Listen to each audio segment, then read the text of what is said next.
তিন মহিলা এক পুরুষ মোট 4 বাংলাদেশি অনুপ্রবেশকারীকে গ্রেপ্তার করল বনগাঁ থানার পুলিশ।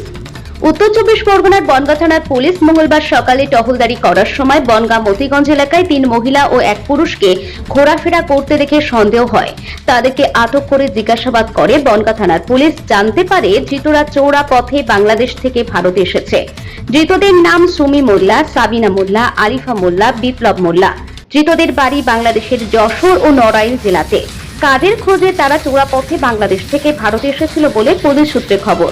ধৃতদের আজ বনগাঁ মহকুমা আদালতে পাঠাচ্ছে বনগাঁ থানার পুলিশ।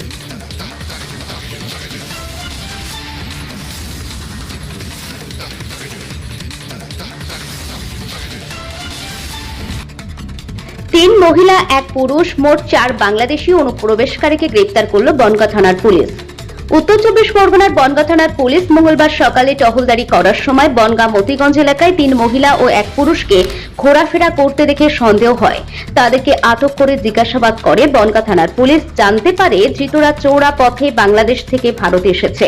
ধৃতদের নাম সুমি মোল্লা, সাবিনা মোল্লা, আরিফা মোল্লা, বিপ্লব মোল্লা। ধৃতদের বাড়ি বাংলাদেশের যশোর ও নড়াইল জেলাতে। কাজের খোঁজে তারা চৌরা পথে বাংলাদেশ থেকে ভারতে এসেছিল বলে পুলিশ সূত্রে খবর। ধৃতদের আজ বনগাঁ মহকুমা আদালতে পাঠাচ্ছে বনগাঁ থানার পুলিশ।